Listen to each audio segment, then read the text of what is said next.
10 November merupakan Hari Pahlawan Nasional. Dan itu adalah satu apresiasi atas jasa para pahlawan yang telah gugur di medan perang. Mereka berjuang memerdekakan bangsa ini. Hingga saat ini kita hanya bisa menjalani, hanya bisa mengisi, dan bisa merasakannya dengan kenyamanan dan keamanan.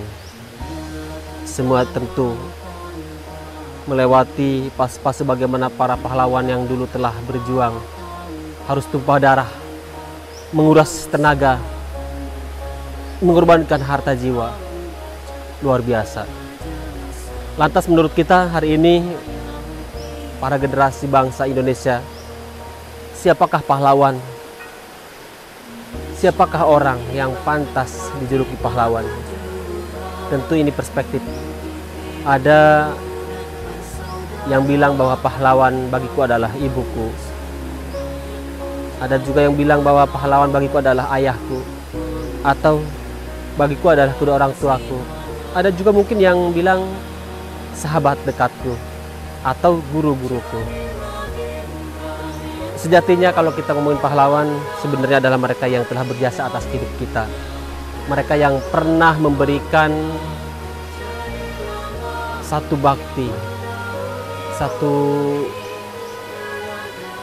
pertolongan mungkin, atau satu pengorbanan, atau apapun itu yang telah kita merasakan, itu adalah sebuah kebaikan atas diri kita.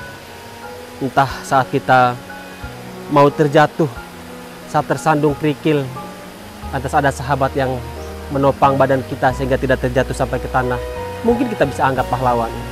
Ada juga yang ketika kita tidak punya uang, kemudian hadirlah seorang sahabat, dia memberikan uang sampai kita bisa makan.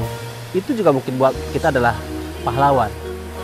Banyak hal mungkin yang kita rasakan, jasa-jasa orang lain yang saat itu kita anggap adalah pahlawan seketika itu. Tetapi sejatinya bagi saya adalah pahlawan dia yang selain hanya berjasa saat kita membutuhkan, dia juga hadir di saat dimana dia juga rindu kita.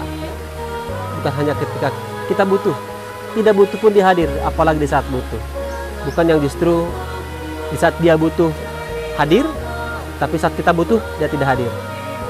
Bukan seperti itu. Justru sebaliknya, buat saya adalah siapapun itu, orang dekat maupun jauh, tetapi dia selalu hadir di saat kita tidak butuh maupun membutuhkan. Tapi bagi saya yang jelas adalah dia yang selalu hadir setiap hari, tanpa pamrih memberikan segala pengorbanannya, membesarkan kita, juga mengurus kita, hingga kita bisa tumbuh besar. Dia adalah kedua orang tua kita, mama dan bapak kita. Selamat Hari Pahlawan Nasional tahun 2022. Mari kita baktikan diri kita untuk bangsa ini, untuk agama ini, untuk orang-orang terdekat kita. Jadilah kita pahlawan bagi orang-orang sekeliling kita. Saya Kang Aib.